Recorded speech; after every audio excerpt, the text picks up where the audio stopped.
Here we go. Hair on my chest. So, what we're going to talk about today is power movements. Now, regardless of your goal, actually I should rephrase that. There are certain people that maybe have no interest in this, but you should. You should, especially as you get older. Doing power movements. What are power movements? Why should you incorporate them? We're going to talk about all that in this video. So, today I'm going to talk about something you should actually do before your workout. Okay? Power movements, like I said in the introduction. What a power movement is something that you're expressing weight very quickly, or you're expressing the movement very quickly. So there's upper body power movements, lower body power movements, there's pushing and pulling power movements for your upper body. So many different movements, and whichever ones you pick are not necessarily bad or good, but this is something you should do before your workout, whether it's upper, lower, back, whatever your split is. You can easily fit these in and they will take you a long way into the future. It helps you maintain your athleticism, maintain your explosiveness, which is something we kind of lose as we get older. So it's like the use it or lose it principle. So it helps activate the fast twitch muscle fibers, keeps us agile and strong as we age. Let's just get right into it.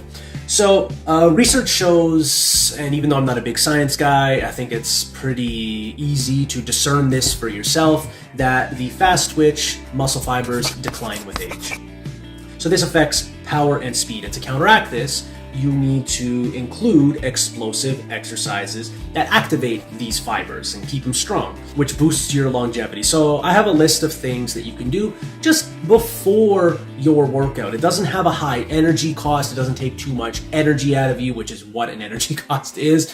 It doesn't take too much time, so a little bit will go a long way. So lower body power exercises. You can do box jumps. So you can do them standing, you can sit on a box yourself and then jump onto another box. What's great for this is they're great for your leg explosiveness, and if you decide to do them where you're seated, it's almost like a deadlift where you have to recruit all the muscle fibers all at once, or else you're not going to jump high enough to land onto the platform. You can even do slightly weighted jumps where you'll have kettlebells or dumbbells or even a barbell on your back, but don't go too heavy. Focus more about being explosive. Some people do weighted jumps with so much weight that to me it's like it's not heavy enough to build strength and it's not fast enough to build power, so you're getting the worst of both worlds. So I would say do something like, if you're a somewhat strong squatter, put 95 pounds on your back or just the barbell to start and squat down maybe into a quarter squat position or a full squat position,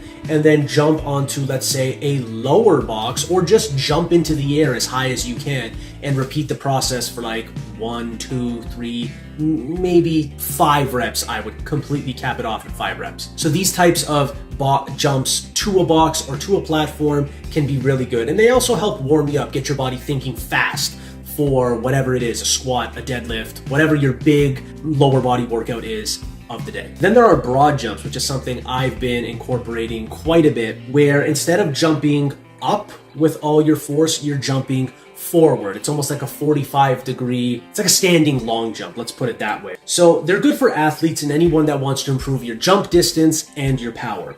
So broad jumps are an amazing exercise for building explosive strength in glutes, hamstrings, quads. So you aim to jump as far as you can with each jump and absorb the force at the bottom. I like to absorb it almost like in a squat position so that my leg muscles can absorb the force and not like all my joints at once. Once again, you can do just standing still and jump forward, or I like to sit on a bench just to give me a bit of a landmark and then of how far I'm jumping, and then jump onto a platform, a slightly elevated platform that's far away, and measure my distance from there. I'll do this before squats or deadlifts or any other movements like that. Then there's bounding, which is like a precursor to sprinting. So it also adds a good rhythm to your warm-up because it mimics running. It gets a lot of muscle in there. You're moving fast, but it's done with exaggerated strides. So it's an excellent choice for balance, coordination, and it can add to leg strength and a tiny bit of endurance depending on how long you go for. So the movement prepares the body for dynamic running or sprinting exercises. So you can do this before a sprint workout, you can do this before a strength workout, you can use this just to hit your fast twitch muscle fibers, and go from there, okay? So then we have plyometric push-ups. Now, these are push-ups that you want to explode off the floor as fast as you can, but you also want your hands, when your body comes back onto the floor, you want to just be like, you want to spend as little time on the floor as possible. That's what a plyometric is. You want to have minimal ground contact. So think of it as like, this is very childish, but the floor is lava. The second you touch the floor, bang, you're off again. And then you can have some like light medicine ball throws. And these are good, but I wouldn't say, a lot of people say you can do these in replacements of the Olympic list. Not at all. A 15-pound medicine ball and a 220-pound clean is not even close to being the same thing.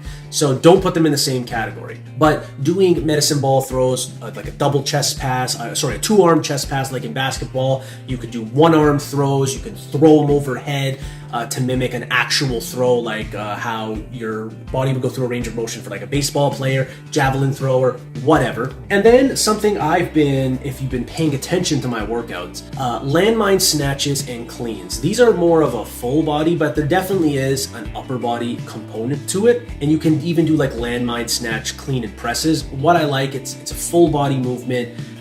Your coordination of your feet have to be coordinated, and you're doing a lot of movement, so it's like training your brain. It's like the Olympic list, except it's totally different. The intent is the same, but the actual execution is very, very different because it's unilateral. There's a lot of weight on one side. All the weight is in one spot as opposed to being spread out across the barbell. But basically, these exercises are great for full body strength. It improves power in the shoulders, the core, the legs. Snatches will target your shoulder joint a little bit more just because of how you have to catch it.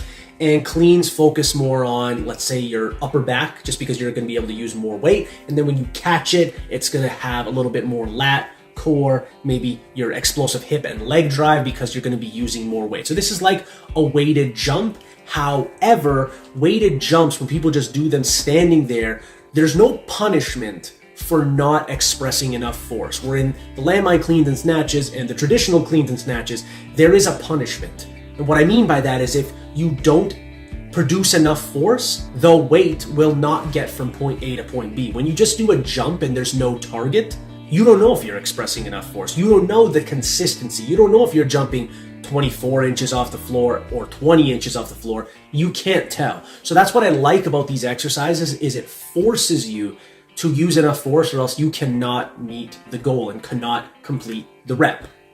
So make this a habit to just add maybe 3 sets, 3 reps before your workout when you first start off, and tell me how the rest of your workout goes. What's important is not to do these exercises. What's important is to do these exercises with intent. Intent to move fast. Intent to move explosive. Intent to fire everything that needs to fire all at once. So let me know if you tried these exercises. Drop a comment for me. The other things I need you to do are like, share, subscribe, all that good stuff. And as always, ladies and gentlemen, have yourself a great day.